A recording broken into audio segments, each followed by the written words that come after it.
నమస్తే అందరు మంచిగుంటారా? Eeshwarappa homeo clinic సమర్పించు ధూమ్ ధామ్ ముచ్చట. ఇక ముచ్చట్లు షురూ చేద్దాం. మొత్తానికి తమిళనాడు రాజకీయం సినిమా శుభం కరటు వాడేటట్టు వచ్చిందల్లా ఆడ మే 4వ తారీఖు సంది రోజుకో సినిమా కనబడుతుంది కదా. ఎక్కువ సీట్లు గెలిచిన విజయ్ ముఖ్యమంత్రి అవుతారు అనుకున్నారంటే గవర్నర్ సారేమో లెక్కపత్రం పట్టుకరాపో అని ఇక తాపకోసారి రాజకీయం మారుకుంటూ పోయింది. ఇక లాస్ట్కు రాజకీయం అటు ఇటు తిరిగి తలపతి విజయ్ సీఎం విజయ్ అవుతుండు.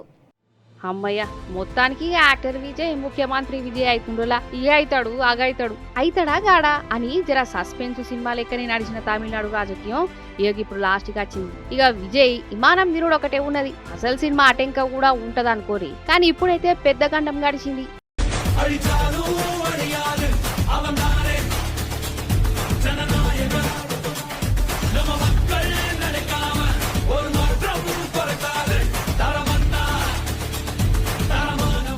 అసలు తమిళనాడులో అధికారంలో ఉండాలంటే 118 సీట్లు కావాలి. కానీ విజయ్ అన్ని పార్టీల కంటే ఎక్కువ సీటే గెలుచుకున్నాడు. ఇంకా సీట్లు అధికారానికి సరిపోలే.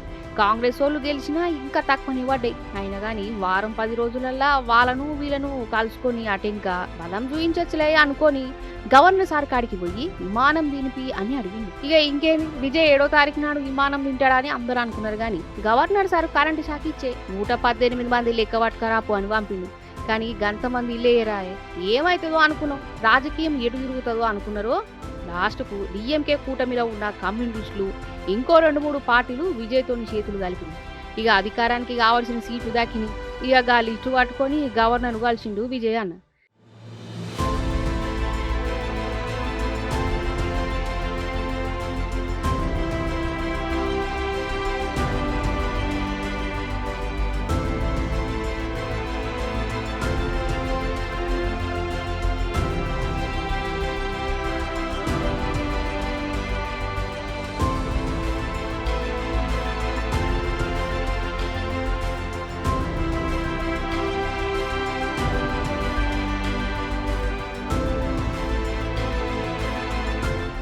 కానీ 3-4 వద్దుల సంది దేశమంతా ఈ తమిళనాడు రాజకీయం గురించి మాట్లాడుకుంటుండల్లా విజయ్ ముఖ్యమంత్రి అవుతాడా గాడా ఎన్నడైతాడు అని ఇవే వార్తలు. ఇక రాజకీయం కూడా ఎప్పుడెట్లా మాలుగుతుందో అర్థం కాకుండానేమో అయింది. అసలు డిఎంకేలో ఉన్న కాంగ్రెస్ విజయ్ గెలుచుడుతోనే ఆయన పార్టీది కూరికింది, డిఎంకేకు చేయించింది.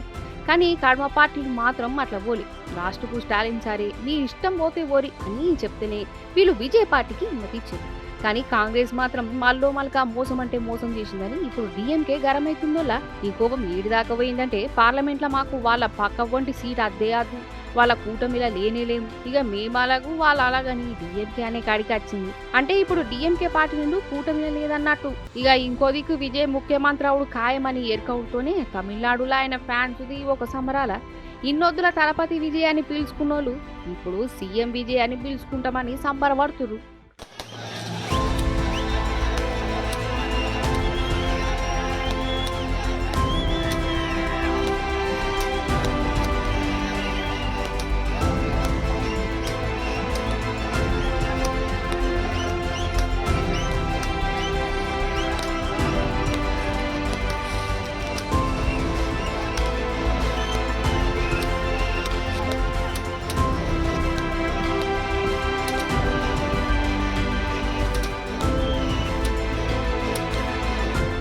గుడిలకు పోతే పూజ చేస్తారు, మొక్కుకుంటాం, ప్రసాదం కూడా తీసుకుంటాం. గుళ్ళల్లో ఏమేమి ప్రసాదం ఇస్తారు? అలా పులిహోర, పెరుగన్నం, పరవారం, లడ్డూలు ఇట్లా ఒక్కొక్క గుళ్ళే ఒక్కొక్క తీరులో ప్రసాదం పెడతారు కదా. కానీ ఇప్పుడు మనం ఒక గుడి కాడికి పోదాం, ఆ గుళ్ళే ఇచ్చే ప్రసాదం చూస్తే దినం ఆ గుడికే పోవాలని అనుకుంటారు కావచ్చు. మరి ఇంతకు ఆ గుడి ఏందో ఆడ ప్రసాదం ఏమిస్తారో అరుచుకుందాం. అయితే రాజస్థాన్ రాష్ట్రంలో బనూనా బాలాజీ గుడి ఉన్నదుల్లా చాలా ఫేమస్ గుడి. ఇక్కడ పూజలు చేసుకున్నాక భక్తులకు అయ్యవాళ్ళు ఏం ప్రసాదం ఇస్తారు ఎరికేనా చూడురిగా.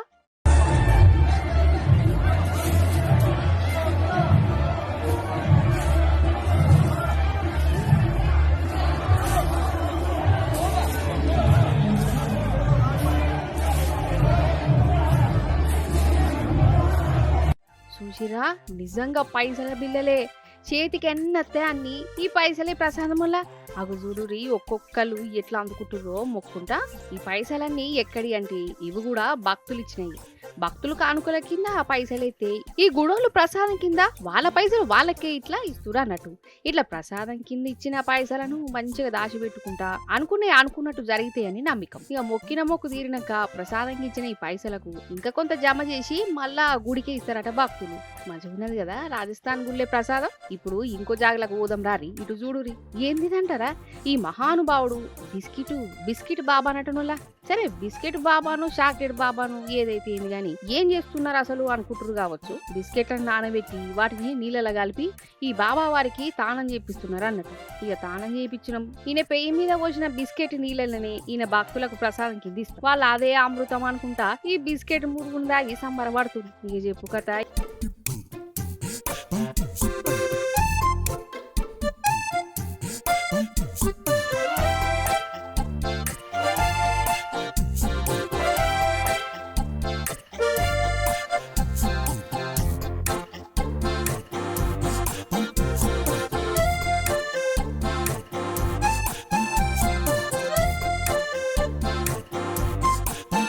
బాబా వారు తానం చేసిన బిస్కెట్ నీళ్ళను తాగితే కోరిన కోరికలు తీరుతాయి, అన్ని అనుకున్నట్టు జరుగుతాయని వీళ్ళే టామ్ చేసారు. ఇక నమ్మేటోళ్ళు ఉంటారు కదా ఆడాడ, అట్లా నమ్మినోళ్ళు వచ్చి బిస్కెట్ నీళ్ళని తాగి బాబా వారి దీవెనాడుగులు తీసుకుంటారు. ఇంకా నయం పెట్రోల్ బాబా అని పెట్టుకునేది ఉండే. అప్పుడు పెయిని పెట్రోల్ తోని తానం చేపించి అదే పెట్రోల్ భక్తులకు ఇస్తారు కావచ్చు. మరి అప్పుడు వాళ్ళు తాగుదురో ఏ నమ్మకాలో ఏవో పొరి. దేనికన్నా ఒక అదుపు ఉండాలి గాని ఇట్లా గుడ్డిగా నమ్మితే ఎట్లా. ఇప్పుడు మన ధూమ్ధామ్ ముచ్చట్లు చిన్నపాటి చిటుకు పొట్టుకు వైరల్ ముచ్చట్లు ఉన్నాయి, చూసేరు.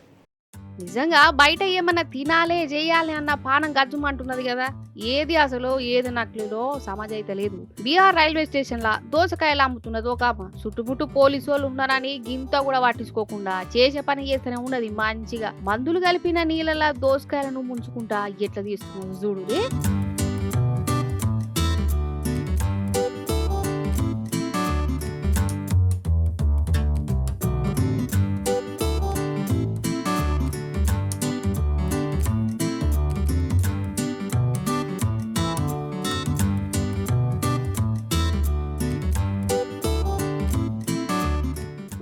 కాతకున్న వాడుగాను రైల్వే స్టేషన్ లో వచ్చేటోళ్ళు పోయేటోళ్ళు అందరికి ఇట్లా చూస్తారని ఇంత కూడా భయం లేకుండా ఎట్లా చేస్తున్నారు చూడురి. ఎవరి పానం పోతే నాకేంది, చేసేది మాకు మేమే మంచిగా ఉంటే చాలు అనుకుంటారు. అందుకే బయట తినేటప్పుడు 1-2 సార్లు ఆలోచించాలి.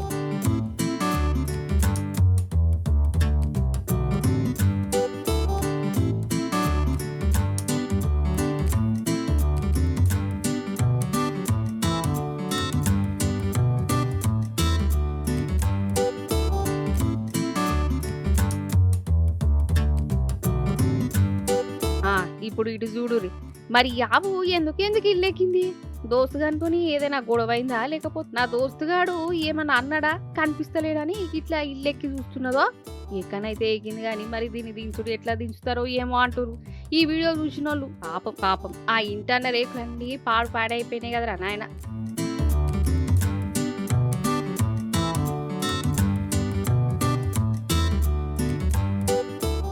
చూసిరు కదా, గిరికి వాటి ముచ్చట్లు. మళ్ళీ వచ్చే పారి మంచి ముచ్చట్లను పట్టుకనత్తా ఉంటా మరి.